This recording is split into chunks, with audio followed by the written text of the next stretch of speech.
अस्सलाम वालेकुम नाज़रीन, आप देख रहे हैं सिचुएशन रूम। मैं हूं आदिल निज़ामी। पाक भारत कशीदगी ऑपरेशन संदूर का तंदूर करने के बाद पाकिस्तान जो है अभी भी हम देखें ज़मीनी फ़ौज हो, फ़ज़ाई फ़ौज हो, इसके साथ साथ हमारी जो बहरी फ़ौज हो, तमाम तैयार बैठे हुए हैं। और पाकिस्तान जो दिफा का अपना हक रखता है, दुनिया को हमने बावर करा दिया है कि हम उसको ज़रूर इस लेंगे। वक्त आने पर जगह का तयन हम खुद करेंगे, टाइम का तयन हम खुद करेंगे और पाकिस्तान इसका भरपूर किस्म का जो जवाब है वो लाजमी देगा। लेकिन दुनिया इस समय हम देख रहे हैं कि पाक भारत कशीदगी को कम करने के लिए मुतहरिक नजर आ रही है, जिसमें का एक वाज़ेह सबूत आपको नजर आता है कि सऊदी वज़ीर ममलकत बराए खारजा आदिल अल जुबैर जो हैं न्यू दिल्ली पहुंचे, वहाँ क़यादत से मुलाकात की। उसके बाद आज पाकिस्तान मौजूद है, पाकिस्तान के डिप्टी प्राइम मिनिस्टर हों, वज़ीर आज़म पाकिस्तान शहबाज शरीफ हों, उनसे उन्होंने मुलाकातें की हैं। सूरत हाल को डी एस्केलेट करने की बात की जा रही है। लेकिन पाकिस्तान ने दुनिया को ये बावर करा दिया है, वाज़ेह तौर पर मैसेज दे दिया है कि पाकिस्तान इस बार जो भारत की जानिब से एक मिस एडवेंचर किया गया है उसका भरपूर नोयत जवाब देगा। हमारे जो वज़ीर दिफा है ख्वाजा आसिफ,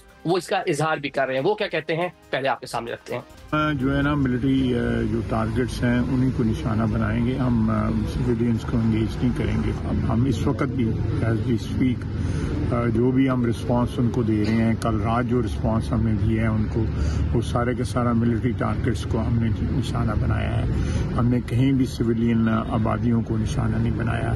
सर, सूरत हाल कब तक नॉर्मल होती नजर आ रही है? कोई बैकडोर आपके हैं? अभी तो कोई नॉर्मल नहीं होती। हमने वाज़ेह तौर पे पाकिस्तान ने दुनिया को बता दिया कि पाकिस्तान इसका 200% जवाब देगा और वक्त और जगह का तयन, जैसे मैंने पहले भी कहा, पाकिस्तान उसको खुद करेगा। भारत ने एक भूल की है, एक एडवेंचर करने की जो कोशिश की, उसको सुक्की का सामना है। हमने देखा कि राफेल हो या उसके 70 ड्रोन्स हो या उसकी जो तोपें हों LOC पर, पाकिस्तान ने सबको खामोश करवा दिया है। आज DGISPR ने दीगर अफसरान के साथ एक प्रेशर भी की है, जिसमें दुनिया के सामने बहुत सारे हकायक रखे हैं और ऐसे हकायक हैं जो नाकाबिले तरदीद हैं। ऑलरेडी दुनिया मान चुकी है कि राफेल जो है वो हमने खाक में मिला दिया, दीगर जो उनके जहाज थे, जो उनके अज़ाइम थे, हमने उनको खाक में मिलाया। अभी जो कम्युनिकेशन के हवाले से बहुत सारी चीजें हैं, जो एक्सपर्ट्स हैं, दुनिया की सारी जो बड़ी मिलिट्रीज हैं, वो इस पूरी सूरत हाल को बड़ा कहने कीनली इसके ऊपर नजर रखे हुए हैं। तो उनके लिए सारी चीजें वाज़ेह हैं उनके सामने, वो जो एक्सपर्ट है उसको समझते हैं, बल्कि आम लोग जो हैं वो भी इसको बआसानी जो है समझ सकते हैं कि किस तरह जो है उनकी कम्युनिकेशन को पाकिस्तान ने रिकॉर्ड कर रखा है। और आपके सामने DGISPR ने प्रेशर में रखी, एयरफोर्स के अफसरान भी उनके साथ मौजूद थे, ये भी आपको सुनवाते हैं। Once they came, our proud Air Force took them on. They came in large numbers. 5 of their aircraft was shot down. 3 Rafales, 1 MiG-29, 1 Su-30, 1 large combat, multiple smaller UAVs. On the line of control, the Indians opened fire, indiscriminate fire, specifically targeting these civilians living on the Pakistan side of Kashmir. We have responded. We are continuously responding to this aggression, and we are only targeting the Indian military posts. We have so far taken out 77 drones. We have taken and we are taking each one of them out. Not one of them has been able to go back to India. ठीक है, ये आपने DGISPR वो बता रहे हैं कि किस तरह से ऑपरेशन संदूर, क्या भारत के अज़ाइम थे, क्या प्लान था। लेकिन 77 जो ड्रोन्स हैं और जिस तरह से जो कम्युनिकेशन थी राफेल तैयारों की, जो एयरफोर्स के ऑफिसर हैं उन्होंने उसके भी हकायक बहुत सारे सामने रखे हैं, वो भी आपके सामने पेश करते हैं। From Rafale formation that I will share, the call sign is Godzilla. As soon as those animals are extinct, so this one also got extinct. So he's asking whereabouts of his formation member. That they are exchanging and they're asking about his position. He's giving his own operations as fine, but he has claims that I've seen an explosion in the air. नाज़रीन, आपने सुन लिया, ये जो Indian जो fighter plane थे Rafale में, जो pilots थी, उनकी कम्युनिकेशन आपके सामने हमने रखी है। ये पाक फौज के तर्जमान है दीगर अफसरान के सामने, उन्होंने दुनिया के सामने रखा है जो पाकिस्तान जो हकायक बता रहा था। पाकिस्तान को उसके तमाम नोयत के जो हैं वो टेक्निकल शवाहिद भी मौजूद हैं। अब हम जब आपसे बात कर रहे हैं तो हम तो अपने स्टूडियोज में मौजूद हैं, लेकिन इंडियन जो मीडिया है उसके मुताबिक हम आलमी अरबा से आपसे बात कर रहे हैं, क्योंकि जिस तरह की वहाँ पे मिस इन्फो, डिस इन्फो, एक स्पेकुलेशन, जिस तरह उनका मीडिया, गोदी मीडिया जिस तरह बिहेव कर रहा है, कल रात के जिस तरह की खबरें फैलाई गई कि पाकिस्तान के फलानी शहर पे ये हो गया, लेकिन यहाँ से हमारे जो लोग हैं, हमारा जो मीडिया था, हमारी जो पब्लिक थी, और सोशल मीडिया हो, डिजिटल मीडिया प्लेटफॉर्म और मेन स्ट्रीम जो हमारा मीडिया बताता रहा कि हम बड़े रिलैक्स हैं, चाय पी रहे हैं, चुस्कियाँ लगा रहे हैं और बस आप वेट करें, आपको डेफिनेटली हम इसका भरपूर नोयत का हर तरह से जवाब देंगे। तो सिचुएशन रूम में जो हमारे साथ आज मेहमान मौजूद हैं उनका आपको तारुफ करो। हमें ज्वाइन कर रहे हैं deputy air chief Saeed Mohammad Khan साहब हमें ज्वाइन कर रहे हैं। इसके साथ ब्रिगेडियर रिटायर्ड हारिस नवाज साहब हमारे साथ मौजूद है, डिफेंस एनालिस्ट हैं। खुरम हमीद रोखरी साहब मेजर रिटायर्ड हैं, इसके साथ साथ IPP के रहनुमा भी हैं। सईद मोहम्मद साहब, आपसे बात का आगाज करना चाहूंगा। जिस तरह के शवाहिद आज प्रेशर में दुनिया के सामने रखे गए हैं, पाकिस्तान पहले हमने बताया दुनिया को कि हमने उनके जो फाइटर प्लेन थे, दुनिया की तवील तरीन डॉग फाइट फजा के अंदर 100 के करीब जो है प्लेन दोनों जानिब से, और उनके 5 जहाज हमने गिरा दिए। दुनिया ने उसको इंडोर्स कर लिया, मान भी लिया, लेकिन आज इस तरह भारत नहीं मान रहा था, लेकिन जो शवाहिद हमने सामने रख दिए हैं, अब इसका क्या इम्पैक्ट होगा? इंडियन मीडिया आदिल जो झूठ बोल रहे हैं वो सिर्फ अपने लोगों को काबू में रखने के लिए कर रहे हैं। उन्होंने पिछले 10-12 साल में अपने लोगों के साथ बहुत झूठ बोला, उनको बहुत सुहाने ख्वाब दिखलाए, और उन्होंने उनको ये बताने की कोशिश की कि जी कि हम तो बड़क मारेंगे और पाकिस्तान जो है अपने घुटनों पे गिर जाएगा। लेकिन पिछले 3 दिन से उनको हर डोमेन में हजीमत का सामना करना पड़ रहा है। पहले वो अपनी एयरफोर्स लेकर आए अपने बेस्ट जहाज़ों के साथ और अपने बेस्ट नंबर्स के साथ, और पाकिस्तान एयरफोर्स ने उनको दिखलाया कि हम आपसे आधी स्ट्रेंथ में भी अपने मुल्क का दिफा बहुत अच्छे तरीके से कर सकते हैं। और पिछले 2 दिनों से वो ड्रोन्स भेज रहे हैं। जो ड्रोन्स हैं ख़ास तौर पे इनमें से आधे ड्रोन्स हैं वो हैरोप हैं जो इजराइल के हैं, और ये दुनिया में बेहतरीन और सबसे अच्छे ड्रोन्स किलर ड्रोन समझे जाते हैं। इनको कहा ही कामाकाजी ड्रोन्स जाता है क्योंकि ये एक मिसाइल और यूएवी का कॉम्बिनेशन है। लेकिन आप देख लें पिछले 2 दिनों में हमने उनकी ये वाली कैपेबिलिटी भी कोई 40% कम कर दी है। पहले फ्रेंच रो रहे थे उनको राफेल देके, अब इजरायली रो रहे हैं उनको हैरोप देके। जो सबसे इंपॉर्टेंट चीज़ है जो हम लोगों को समझनी चाहिए कि जो हमने सक्सेसेस पिछले 2 से 3 दिन में हासिल की हैं वो कोई अच्छे वेपन की वजह से नहीं थी कि हमारे पास कोई अच्छे मिसाइल थे या हमारे पास अच्छे एयर डिफेंस सेंसर्स थे। नहीं, हमारे पास भी कंपैटिबल सिस्टम्स हैं, लेकिन हम लोगों ने, एयरफोर्स ने और आर्मी ने इस तरह की कॉन्टीजेंसीज को पिछले 3-4 साल में 1000 मरतबा प्रैक्टिस किया था। और ये जो आप परफॉर्मेंस देख रहे हैं ये प्रोफेशनलिज्म एट इट्स बेस्ट है, और प्रोफेशनलिज्म सिर्फ आती है अच्छी ट्रेनिंग से एंड कॉन्टिन्यूस ट्रेनिंग से। मैं आपको आपके थ्रू यानी कि दोनों को, पाकिस्तान एयरफोर्स को और पाकिस्तानी फ़ौज को, आर्मी को तारीफ़ करना चाहूँगा कि उन्होंने अब बहुत अच्छी परफॉर्मेंस दी है और पूरी कौम का सर फ़ख्र से बुलंद हो गया। मतलब ये तो आप तो तारीफ कर रहे हैं, आप पाकिस्तान, लेकिन दुनिया तारीफ कर रही है। हम देख रहे हैं कि दुनिया भर के कई जो नामवर इदारे हैं वो तारीफ कर रहे हैं, दुनिया भर का मीडिया पाकिस्तान की तारीफ कर रहा है कि किस तरह से पाकिस्तानी फोर्सेस ने उनको बर वक्त और किस तरह से जवाब दिया कि वो शशदर रह गई है। और इस टाइम समझ नहीं आ रहा है इंडिया में एक पैनिक की सूरत हाल है कि उन्होंने अब करना क्या है। हालांकि सब जो एक पैनिक है, जिस तरह भी एयर वाइस चीफ ने भी बोला कि वहाँ पे एक पैनिक की सूरत हाल है, जो अवाम है उसको सेटिस्फाई करने की सामो कोशिश की जा रही है नरेंद्र मोदी की जानिब से। तो क्या अब इसको ये कामयाब हो पाएगा इंडिया इस पूरी सूरत हाल में? पाकिस्तान जो वेट कर रहा है कि मतलब कब तक आप ये समझते हैं कि जवाबी कार्रवाई पाकिस्तान की जानिब से होती, हम देखेंगे? देखें, एक तो बात यह है कि आज DGISPR, उसके बाद ये एयरफोर्स की और जो ब्रीफ थी, I think it was so comprehensive, और इस must have created a paralysis among the ये Indian air force, Indian arm forces में जिस तरीके से comprehensive with lot of confidence और प्रोफेशनल तरीके से ब्रीफिंग दी गई है। उनकी ब्रीफिंग में सुना तो कमाल की, they look so unprofessional. Second ये कि इनके सफ़ों में टोटल पैरालिसिस हुआ है, they have lost their head. जिस तरीके से ये स्टार वॉर और ये बॉलीवुड की मूवीज़ की तरह चल रहे हैं, जो बातें कर रहे हैं, आप देखें कल इन्होंने क्या कुछ किया है। मैं खुद सुना था ये अरनाब गजवानी कि पाकिस्तान का F-16 गिरा दिया, उसका पायलट पकड़ लिया है, 2 JF-17 थंडर्स गिरा दिए हैं, मिसाइल आ गए हैं, उसके बाद हमने आधा कराची कर दिया, पोर्ट कराची को तबाही कर दिया है। What the hell they are talking? Honestly I can't believe कि ये इतने स्टूपिड्स, ये इनकी लीडरशिप है, ये इनकी आर्मी है, ये इनकी एयरफोर्स है। इन्होंने अपने डिप्टी एयर चीफ को सैक किया अभी 3-4 महीने पहले। उसने ये मेरे ख्याल में कहा था कि हमारे pilot they are untrained to handle this rifles, so for they are not very well trained. और उसके बाद जिस तरीके से इनको मार पड़ी है, जो हमारे PF के पायलट्स ने कमाल महारत से with coordination of arm forces के साथ जो उनकी कोऑर्डिनेशन है, जो फिर सेकंड एक ट्रेनिंग ऊपर से मोरल, जज्बा शहादत, everything give you force multiply. That is the difference between Pakistan arm forces and the Indian arm forces. They want to live and we want शहादत. That's the difference. They can't match us. और उसके बाद अब जो वो परेशान हुए वो यही है कि what Pakistan going to initiative. Let me tell you, जिस तरीके से इन्होंने हमारे छोटे छोटे बच्चों को, फूल जो भी खिले भी नहीं थे, बच्चियाँ, उसके बाद ख़वातीन जो 33 के करीब शहीद किए हैं और कोई मेरे ख्याल में 61-62 के करीब ज़ख्मी हुए हैं. You are going to be accountable for them. आपको we are not going to leave them. आप आज भी DGI ने यही बात की है कि you have to be accountable. और लेकिन हम आपके बच्चों, औरतों, बूढ़ों की तरफ नहीं जाएंगे. ये ना हमारा इस्लाम कहता है, ना हमारा मज़हब कहता है, ना हमारे एथिक्स कहते हैं. हम जाएंगे आपके मिलिट्री टारगेट्स के ऊपर, आपके कमांड स्ट्रक्चर के ऊपर, आपके कम्युनिकेशन स्ट्रक्चर के ऊपर. And we are going to play hell. बताने के शोर मचाएंगे, आपको दुनिया बताएगी और आपको खुद पता चले what is going to happen. I think ये आप अब तैयार रहें और उसके बाद आपसे बात करेंगे. जो आप ये कह रहे हैं, कलवाते फिर हैं कि जी सुलह कर लें, ये अभी don't go for, let's go for de-escalation, उस वक्त बात करेंगे. But now we are determined to take you on the way you have done and you have caused casualties to our civilians.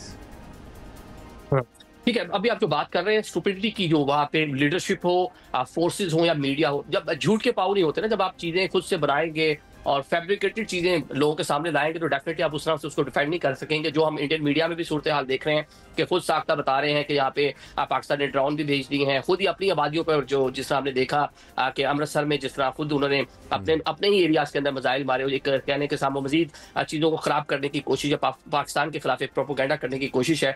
तो उसमें डेफिनेटली कामयाब तो नहीं होंगे, क्योंकि आजकल जितनी दुनिया के सामने आजकल चीज़ें आ चुकी हैं, जितनी टेक्नोलॉजी आ चुकी है, तो दुनिया को सारी चीज़ें मालूम है कि कौन सा जो ऑब्जेक्ट है, कहाँ से उसने फ्लाई किया और कहाँ जाकर उसने लैंड किया. तो सारी चीज़ें दुनिया के सामने. रोहिणी साहब, बाय नहीं किया दुनिया ने इंडिया की जो पूरी सूरत हाल थी, अब एक हजीमत का हम संभव देख रहे हैं, सामना है, उसको डिफेंड करने की कोशिश की जा रही है. लेकिन जिस तरह आज उसको एक्सपोज किया DGI ने दीगर अफराद के साथ प्रेशर में, क्या कहते हैं? देखिए, बात को गुज़श्ता से पेवस्ता करेंगे. DGI की जो कॉन्फ्रेंस है ये एक तसलसल है, उसका आज एक अगला हिस्सा आपके आगे आया और पाकिस्तान ने इस नॉट मिस इन्फॉर्मेशन, इस डिसइंफॉर्मेशन जो इंटेंशनली टू डिसीव के लिए इंडिया ने की, और उसका आप एक जवाब दे रहे हैं जो जवाब देना चाहिए. नज़र ये आ रहा है और जो वाज़ेह है कि रियासत जैसे करना चाहिए, रियासत को, रियासत उस तरीके से बिहेव कर रही है और रियासत के जो इदारे हैं और रियासत के जो सतून हैं वो बिल्कुल बेदार, चुस्त और वक्त पर जवाब दे रहे हैं और इस डिसइंफॉर्मेशन को वो काउंटर कर रहे हैं. अब इस डिसइंफॉर्मेशन को काउंटर करने के लिए जो हमारा डोमेस्टिक भी है, यहाँ पर भी बहुत अच्छा रिजल्ट आ रहा है. आप मीडिया वाले इस पर बहुत अच्छा किरदार अदा कर रहे हैं. इंटरनेशनली आपने इंटरनेशनल मीडिया को एंगेज किया हुआ है. तो इस सारे को सिनेरियो को देखें तो हमें ये नज़र आया है कि भारत का जो चेहरा हमें बहुत पहले बता देना चाहिए था कि RSS के नज़रियात के साथ एक far right extremist radical movement है वो, और खालिस एक तशद्दुद पसंद मजहबी बुनियादों के ऊपर जिसमें किसी और के लिए ज़िंदा रहने की कोई गुंजाइश नहीं, ना उनके अपने लेफ्टिस्ट हिंदुओं के लिए, ना उनके मॉडरेट हिंदुओं के लिए. तो अब उनका चेहरा आज से पहले तो नहीं हम खोल के बता रहे थे ना, पता नहीं क्या इशू था कि इंडिया के ऊपर बात करते हुए आज से कुछ साल पहले तक बहुत सारे लोग खामोश हो जाते थे. अब आके रियासत ने अपना किरदार जैसे अदा करना चाहिए अदा करना शुरू कर दिया है और उसका फर्क आ रहा है. आप ये देखिए कि उस इवेंट को जिसमें बच्चे शहीद हुए, खवातीन शहीद हुई, मसाजिद के ऊपर हमले हुए, आपकी कौम ने उस 24-25 घंटों के अंदर आपके मुल्क, अपने मुल्क के साथ और अपने इदारों के साथ खड़े होके दे स्टूड लाइक दिस. तो ये कैसे होता है जब घर मजबूत हो, जब हमारा अपना किरदार अच्छा हो, हम अपने घर के मुहाफिज खुद ठीक हों, हमारी कमांड ठीक हो, तो चीज़ें ठीक समझी जाती हैं. दुनिया भी आपको वजन तब देती है जब आप खुद मजबूत होते हैं. तो नज़र ये आ रहा है आदिल कि हम मुअय्यन अशखास की ख्वाहिशात से हट के कौम के इज्तमाई फ़ायदा है उसको प्रायोरिटी देते हुए रियासत आगे बढ़ रही है, और संजीदगी से बढ़ रही है, निहायत हौसले के साथ बढ़ रही है। और इस चीज़ को एक अलल ऐलान बता दिया गया है कि ना इस चीज़ को भुलाया जाएगा और ना इस चीज़ को भुलाना चाहिए। तो we see a better future for Pakistan. हम पाकिस्तान को इकॉनमी में हर तरफ अच्छा देखना चाहते हैं, लेकिन हमें मालूम है कि हमारे दुश्मन हमारी इस सारी जो प्रोसेस है उसको डीरेल करना चाहता है। तो ये तो अभी काम स्टार्ट हुआ है, दे हैव स्टार्टेड इट, और उन्होंने निहायत बेवकूफ़ाना तरीके से ये स्टार्ट किया। और आप उनके मीडिया को देख लें, कल की जो खबरें हैं या चल रहे हैं, और उन्होंने अपने लोगों को कितना ज़्यादा डिसीव किया हुआ है कि लोग ये समझ रहे हैं कराची पे हमला हो गया, जबकि कराची पे आई हुई उनकी सबमरीन पहली रात चेक हुई और उसको वहाँ से भगाया गया और वो भाग के वापस चली गई। यानी आपका समुंदर सिक्योर, आपकी फिजा सिक्योर, आपके बॉर्डर सिक्योर, आपका मुल्क सिक्योर। तो हमें ये नज़र आ रहा है कि इस वक्त इस जो कमांड है जो पाकिस्तान, हम अक्सर कहते हैं कि मजबूत हाथों में है, आप इज्तमाई पाकिस्तान का मफाद देख रहे हैं, शख्सियात का मफाद जैसे पहले देखा जाता था वो नहीं हो रहा। जी ठीक है, और मैसेज जो है वो लाउड एंड क्लियर है कि पाकिस्तान जो जहादत की गई है उसका जवाब डेफिनेटली हमने पहले भी दे दिया है, और जो हक दिफा है उसके मुताबिक अभी देना बाकी है, और वो उसका वक्त और चीज़ समय पहले का ख्वाजा आसिफ पे मैंने कोट किया, वो कह रहे हैं कि इसका टाइम किया जाएगा, डेफिनेटली उसका जवाब दे दीजिए। DGISPR ने दीगर तर्जमानों के साथ उस प्रेसर में सारी सूरत सामने की। ठीक है, सईद मोहम्मद खान साहब ये बता दें कि अब जो फाइटर प्लेन है वो मतलब उनकी सही इंडियन जो फोर्सेज हैं, इंडियन जो एयरफोर्स है, या कोई वहां पे खौफ है, जो ये ड्रोन भेजे जा रहे हैं, क्या मकासद ड्रोन्स को भेजने के? आदिल देखें, जब आप जंग लड़ते हैं तो आपके पास एक स्ट्रेटजी होती है, और आप उस स्ट्रेटजी के तहत आपके पास जो वेपन्स होते हैं आप उनको एम्प्लॉय करते हैं। उनके पास जो सबसे मजबूत वेपन था वो उनका राफेल जहाज था, जिसको उन्होंने बड़े तम तराक से 2019 में पुलवामा के बाद अक्वायर किया था। उन्होंने जो 7 तारीख को रेड की उसमें उन्होंने अपने जहाज़ों को एम्प्लॉय किया। तकरीबन 80 जहाज़ जो हैं उन्होंने पाकिस्तान पे अटैक किया। लेकिन आप ये देखें कि वो 80 जहाज़ पाकिस्तान का कोई बड़ा नुकसान नहीं कर सके, और उस दिन हमने उनके 5 बेहतरीन जहाज़ जो थे वो गिरा दिए, और उनमें से उन 5 में से 3 जो थे वो राफेल थे। अब जो है उसके बाद जब उनके जहाज फेल हो गए और उनको नहीं हुआ तो उन्होंने अपने जहाज़ों को रिसीड कर लिया। पहले जो जहाज़ उनके फ्रंट लाइन बेसिस पर आए हुए थे, अब वो उनको पीछे ले गए, कोई 300 किलोमीटर दूर ले गए हमारी बाउंड्री से, इंडिकेटिंग कि वो डर गए कि अगर और कोई इस तरह के जहाज़ गिरे तो फिर तो जो रही सही इज्जत है वो भी खाक में मिल जाएगी। जो सेकंड उनके पास एक बड़ा इफेक्टिव वेपन था वो ये ड्रोन था।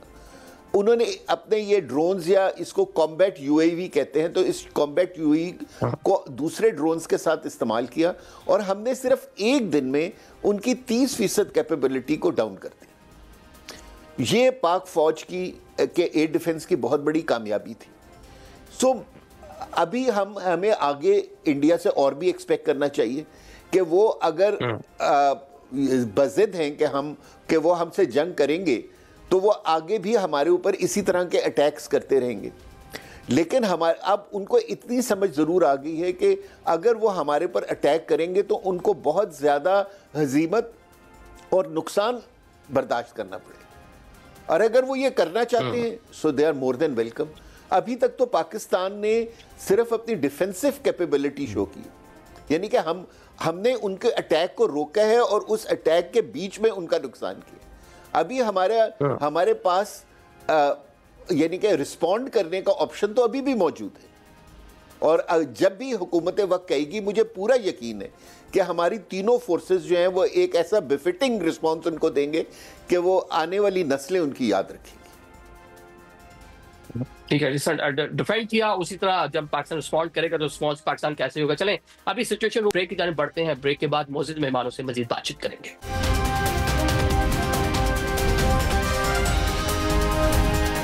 Welcome back after the break. आप देख रहे हैं सिचुएशन रूम। हम बात कर रहे हैं भारत की जानब से जो मिस एडवेंचर करने की कोशिश की गई है, और जो एक हम देख रहे हैं कि दोनों जानब से एस्केलेशन और एक जंग की सूरत हाल बनी हुई है, किस तरह पाकिस्तान उसमें इस पूरी सूरत हाल में किस तरह पाकिस्तान जो है अपना हक दिफा इस्तेमाल करेगा, क्या पाकिस्तान प्लान कर रहा है, किस तरह भारतीय जो एक कहने के फॉल्स फ्लैग जो चीजें हैं उनको एक्सपोज किया जा रहा है। हर साहब ये बता दें कि क्या तारीख में कभी इस तरह हुआ कि 77 ड्रोन्स दुश्मन उनके गिरा दिए गए हों और 5 उनके फाइटर प्लेन जो बेहतरीन प्लेन दुनिया में माने जाते थे, जो पहली बार राफेल तो पहली बार वो फ्रेंच बता रहे हैं कि पहली बार उसको डैमेज हुआ है। तो दुनिया में कभी इस तरह की मिसाल मिलती है जंगों में?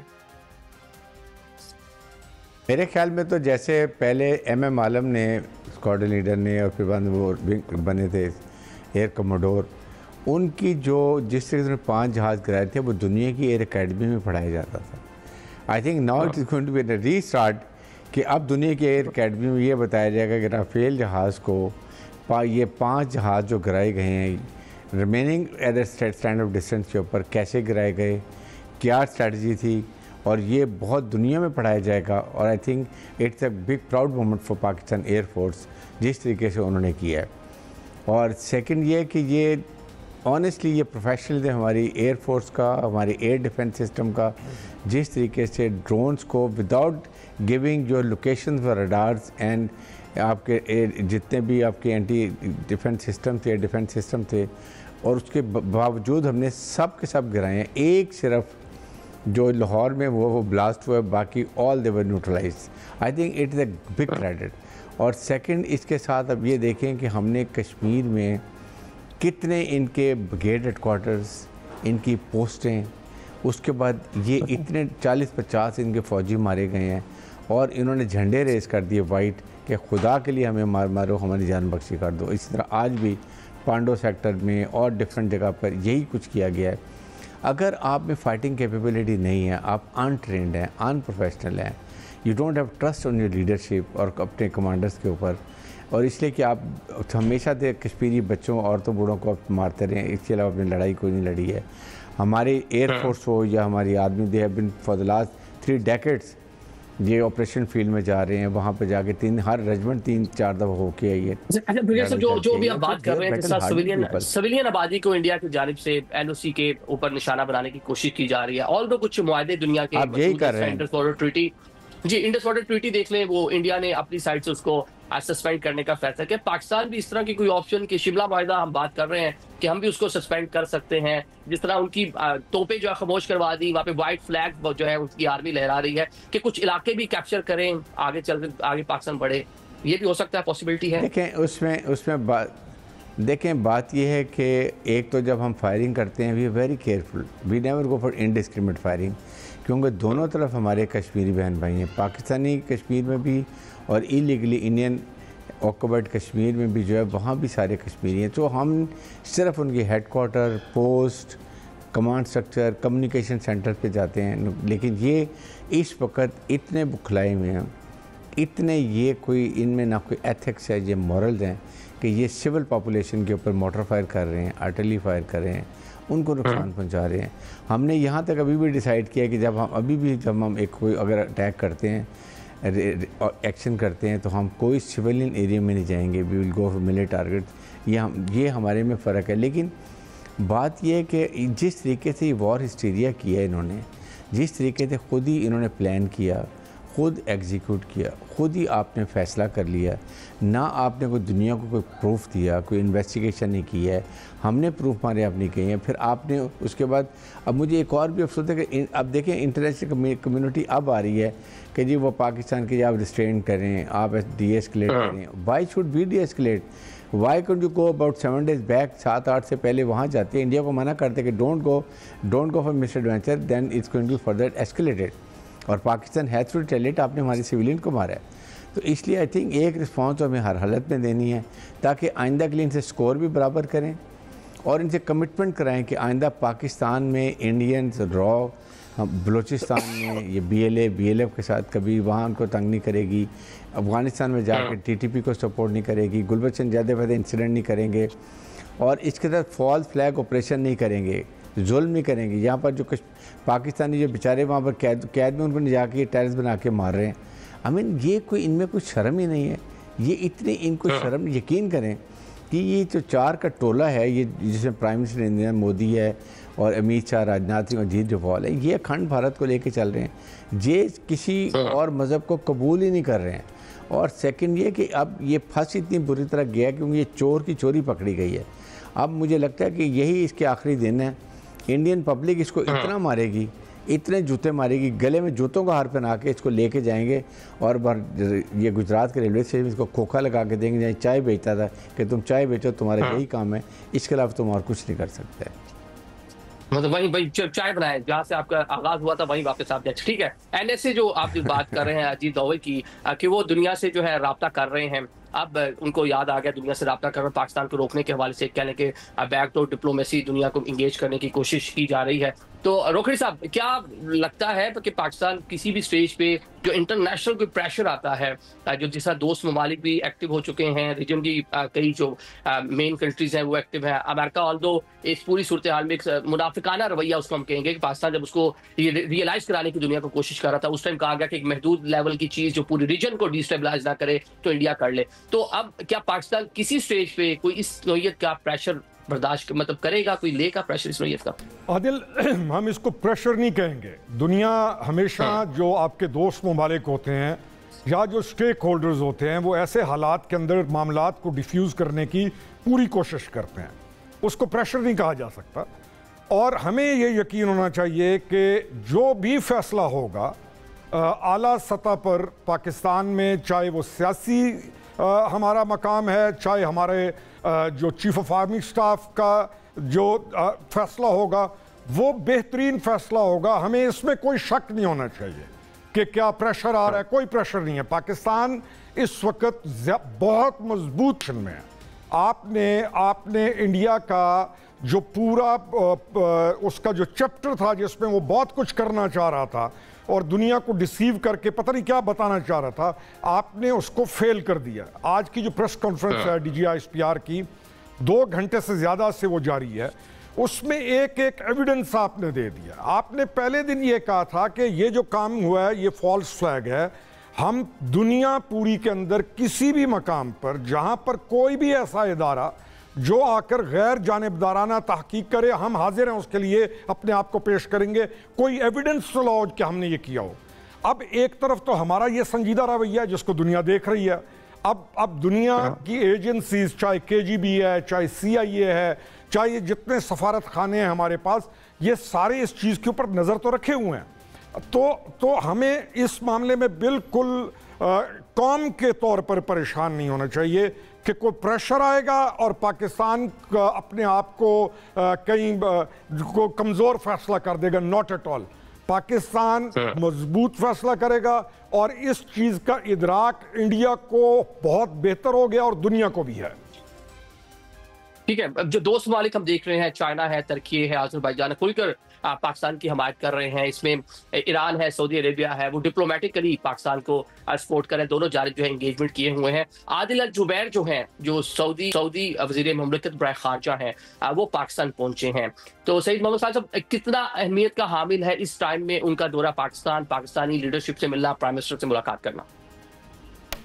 देखिए आदिल, बहुत ज़्यादा अहमियत का हामिल है आज का जो दौरा है। जो सऊदी आए हुए हैं वज़ीर खारजा, बिलाशुबा वो एक बहुत अहमियत का हामिल दौरा है, क्योंकि सऊदिया का जो पाकिस्तान के साथ कनेक्शन है वो तो है, लेकिन सऊदिया के बहुत ज़्यादा बिजनेस इंटरेक्शंस विद इंडिया भी हैं। ये नहीं है कि सऊदिया का भार इंडिया पे नहीं चलता। मेरा ये अजम्पशन है, आई मे बी रॉन्ग, लेकिन मैं अज्यूम कर रहा हूँ। अज्यूम करना नहीं चाहिए, without knowing the facts assume नहीं करना चाहिए कि इंडियंस ने जाकर सऊदिया को लाज़मन कहा होगा कि हमारी जान बचाओ, हमारी जान छुड़ाओ, क्योंकि नाउ दे नो इट कि what are we up to. तो ये आज वाला दौरा जो है ये एक अहमियत का हामिल दौरा है। ईरानी जो गए हैं पीछे, उनके फॉरेन मिनिस्टर इंडिया की तरफ, वो बहुत अहम दौरा है। चाइनीज़ और रशियंस जो इस वक्त रूस के अंदर इकट्ठे हैं और वहाँ पे उनका एक बहुत बड़ा इज्तिमा है, ये बड़ा एक इकट्ठ वहाँ पे इम्पोर्टेंट है। तो चीज़ें पूरे रीजन के अंदर अहमियत की हामिल है। सईद मोहम्मद खान साहब, यही क्वेश्चन मैं आपकी जानिब भी लेकर आऊंगा कि इस टाइम में उनका दौरा पाकिस्तान आकर आपकी बात करना, न्यू दिल्ली से वो पाकिस्तान पहुंच रहे हैं, कितना अहमियत का हामिल है उनका दौरा पाकिस्तान इस टाइम में? आदिल दोबारा पूछिए। मैं रुकन साहब से 100% एग्री करूंगा कि ये बहुत ही इम्पोर्टेंट दौरा है। सिर्फ 3 दिन में मेरे ख्याल इंडिया को अंदाज़ा हो गया है कि अगर वो इसी तरह चलते रहे तो वो इवेंचुअली अपने आप को एक ऐसी गली में ले जाएंगे जहां से वो निकल नहीं सकेंगे, और इसीलिए उन्होंने अपने दोस्तों की मदद चाहिए। और सऊदी अरेबिया इस वक्त इंडिया का एक अच्छा दोस्त है और उसका हमारे साथ भी बहुत अच्छे ताल्लुकात हैं। So America, Iran, Saudi Arabia और चाइना, मेरे ख्याल ये 4 ममालिक हैं जो बहुत ज़्यादा दोनों साइड्स के ऊपर इंटरैक्ट कर रहे हैं और कोशिश कर रहे हैं कि डी एस्केलेट करें। जो इसमें सबसे खुशी की बात यह है कि सब पाकिस्तान के पास आ रहे हैं कि भाई अब ज़्यादा नुकसान इंडिया का ना करे, क्योंकि इंडिया ने तो अपने सारे एसेट्स इस्तेमाल करके वो पाकिस्तान का कोई खातिर ख्वाह नुकसान नहीं कर सका। लेकिन उनको ये भी पता है कि अगर अब इन्होंने अटैक किया तो हमारा बहुत ज़्यादा नुकसान हो जाएगा, और इस वजह से उन्होंने मेरा ख्याल अपने दोस्तों को बीच में डाला है और वो अब हमारे पास आ रहे हैं और हमारी लीडरशिप से बात कर रहे हैं। मुझे ये पूरा यकीन है कि हमारी पॉलिटिकल और मिलिट्री लीडरशिप एक पेज पर है और वो दोनों मिल के एक अच्छा फैसला करेंगे जो पाकिस्तान के लिए बेहतर होगा। सो हमें अपनी लीडरशिप को अलाउ करना चाहिए कि वो फैसले करें और पाकिस्तान को जिस तरह समझते हैं आगे लेके चलें। लेकिन अगर हम फ़र्ज़ कर लें आज मान भी जाते हैं आदिल कि हम अभी अपना जो हमारा रिस्पॉन्स है हम वो अभी नहीं करेंगे और हम इंडिया को मौका देते हैं कि वो अपने आप को बेहतर करे, तो ये वाला जो कॉन्फ्लिक्ट है ये notion of victory for Pakistan के ऊपर ख़त्म होगा।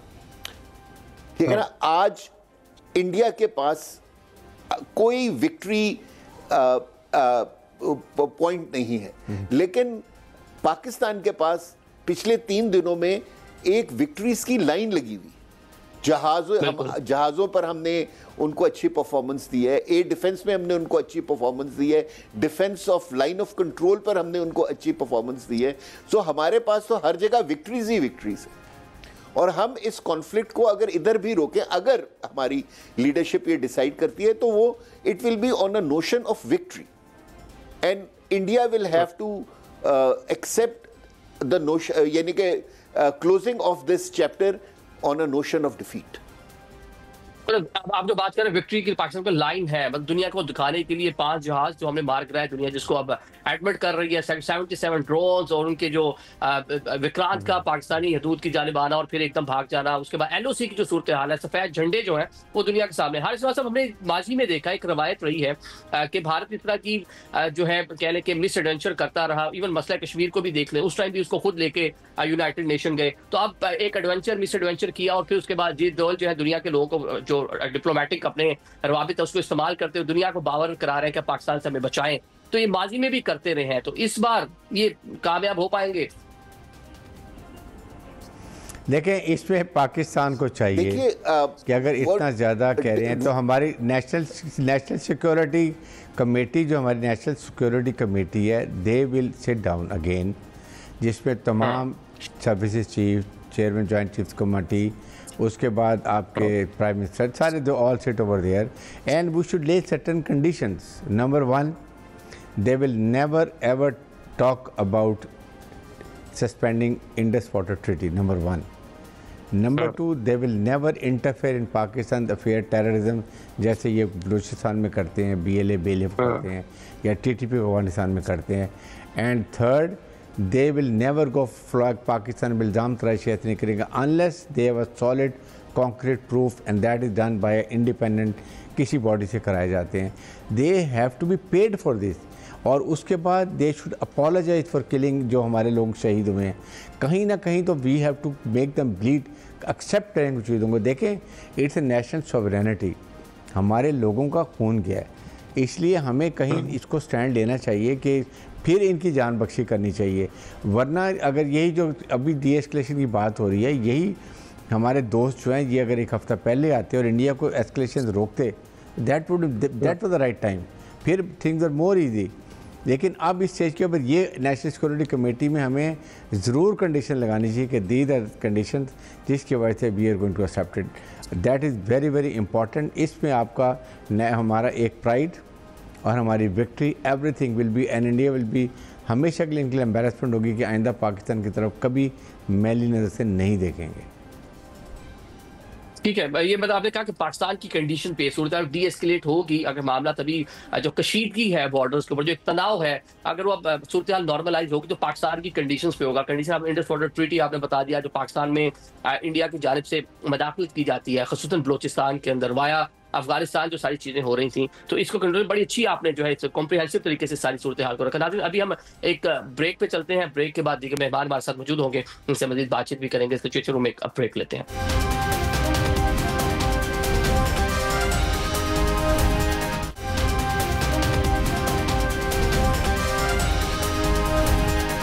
Welcome back after the break. आप देख रहे हैं सिचुएशन रूम। एक अच्छी खबर है पाकिस्तानियों के लिए कि IMF की जानिब से जो $1 बिलियन की जो किस्त थी उसकी बोर्ड ने मंजूरी दे दी है। आपसे कुछ देर पहले ये खबर सामने आई है। अच्छा रोकिर साहब, एक तो हम देख रहे हैं कि IMF जो एक कोशिश की जा रही थी इंडिया की जानिब से, कुछ वहाँ पर पैगाम भी भेजे गए, उन्होंने एक अपना जो डायरेक्टर था IMF के लिए उसको भी सस्पेंड किया, बरतरफ कर दिया, तो लेकिन वहां तो सुक्की का सामना करना पड़ गया। लेकिन हम देखें कि वर्ल्ड बैंक के जो प्रेसिडेंट है जिनका नाम अजय बंगा है, वो जाके मोदी को उनकी रिहाइशगाह पर मिल रहे हैं। इस टाइम में उनका वहां पर जाना और इंडियन मीडिया का इस पर यूं बात करना कि जो इंडस वाटर ट्रीटी है वर्ल्ड बैंक उसमें सालिस है, अगर मामला की जाता है तो पाकिस्तान को उसके अंदर आलमी अदालत इंसाफ में जाना पड़ेगा।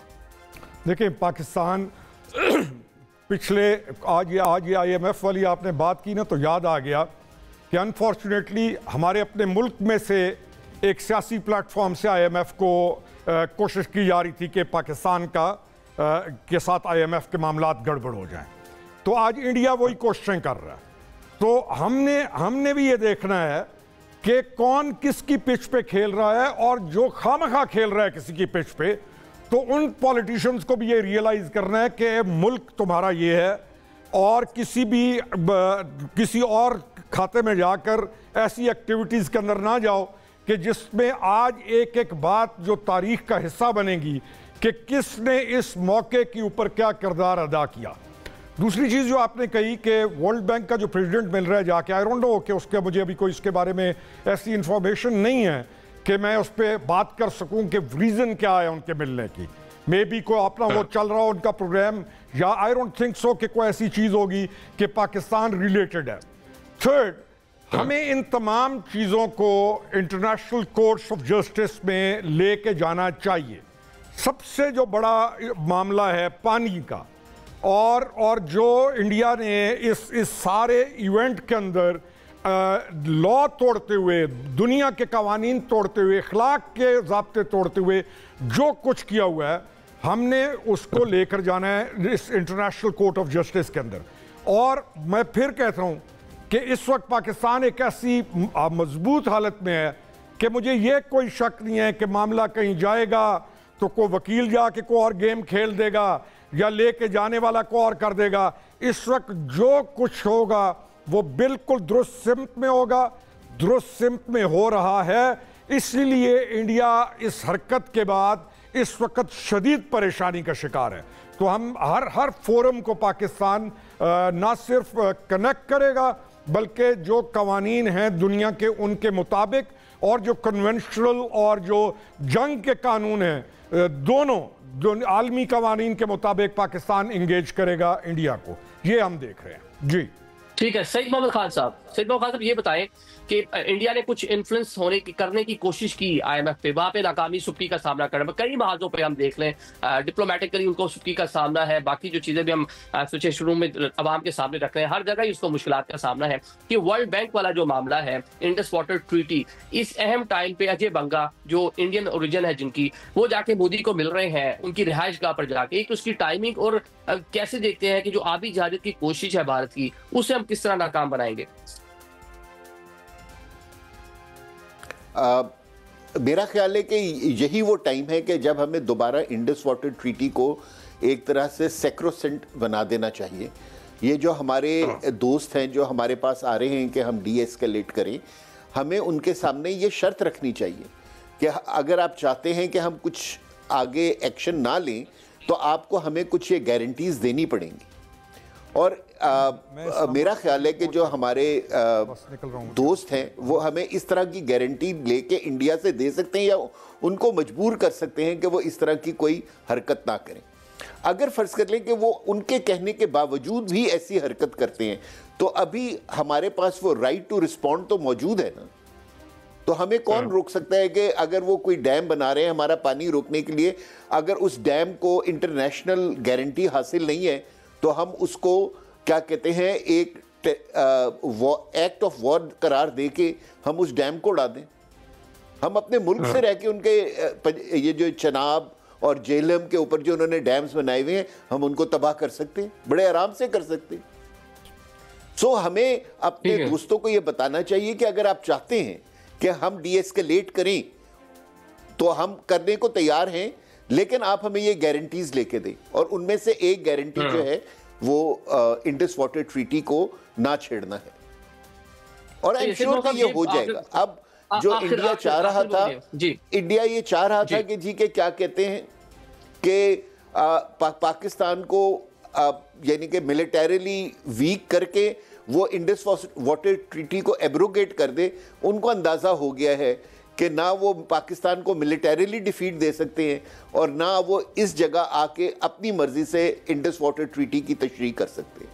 It is very much possible. मुझे भी नहीं पता रोकड़ी साहब की तरह कि ये जो वर्ल्ड बैंक के प्रेसिडेंट गए हैं, लेकिन it is very much possible कि शायद उनको समझाने गए हो कि जी के हम इंटरनेशनल गारंटीज हैं और हम कुछ नहीं कर सकते इसमें आपकी मदद। सो आप जिस तरह ये मुआहदा हुआ है इसी मुआहदे पे चलते रहे। ठीक है, आखिर में मुझे सिर्फ ये बता रहे हैं, आप फोर्सेस को सर्व कर चुके हैं, मुराल पाकिस्तानियों का मुराल जिस तरह इंडिया में एक खौफो हरास हम देख रहे हैं, एक पैनिक की सूरत हाल है, उनका मीडिया हो, उनके पॉलिटिशियन हो, उनकी आर्मी हो, एक पैनिक देख रहे हैं वहां पे, तो पाकिस्तानी कौम का जज्बा मुराल क्या कहेंगे? पाकिस्तानी तो माशाल्लाह एक बहुत ही बहादुर कौम है। मुझे तो कहीं भी कोई पैनिक नजर नहीं आता, ना कोई लोग एक्स्ट्रा बाइंग कर रहे हैं, ना कोई लोग ज़ख़ीराअंदोज़ी कर रहे हैं, ना चीज़ों की कीमतें बढ़ रही हैं। बल्कि मैं एक दो चैनल्स देख रहा था तो वहाँ तो कल रात को लोगों को लाहौर लिबर्टी मार्केट की सैर कराई जा रही थी कि लोग उसी तरह खा पी रहे हैं, उसी तरह गप्पे मार रहे हैं, उसी तरह निकले हुए हैं। हमारी सड़कें कंप्लीट यानी कि गाड़ियों से भरी पड़ी हुई हैं। सो पाकिस्तानी तो बहुत बहादुर कौम है और इंडिया को अब रियलाइज हो गया है कि उनकी गीदड़ भपकियों के सामने यानी कि वो पाकिस्तानी कौम को नहीं डरा। और पाकिस्तान एक ऐसी कौम है कि अगर उसके ऊपर हमने एग्रेशन की तो वो बड़ा बुरी, तमाम शहरों में हम देख रहे हैं, बड़ा बुरी मार तो क्या कहेंगे लास्ट कमेंट रोकड़ी साहब? देखें, हम एक ऐसी जबरदस्त कौम है कि इस एक्टिविटी ने, ये जो 3-4 दिन में एक्टिविटी हुई है, इसने हमें दोबारा से जोड़ दिया और हम वो रिस्पॉन्स नहीं करते जो दूसरी अक़वाम करती हैं ऐसे मामलात को। तो हमारे लिए एक अच्छा खासा दोबारा शुगल का भी काम शुरू हो गया है। तो वो शिकारियों ने अपनी बंदूकें भी निकाल ली हैं कि मुर्गाबी या तीतर नहीं है तो चलो ड्रोन तो आ गए हैं। तो पाकिस्तान का मोराल जो है वो कभी भी डाउन नहीं होता। हाँ, मोराल तब डाउन होता है जब हम मजबूत फैसले ना करें, फिर मोराल इस कौम का डाउन हो जाता है। मजबूत फैसलों के साथ ये कौम का मोराल डाउन नहीं होता और पाकिस्तान इंशाअल्लाह आने वाले दिनों में और मजबूत होता जाएगा और ये साबित करेगा कि खित्ता के अंदर अहम तरीन पोजीशन पाकिस्तान की है।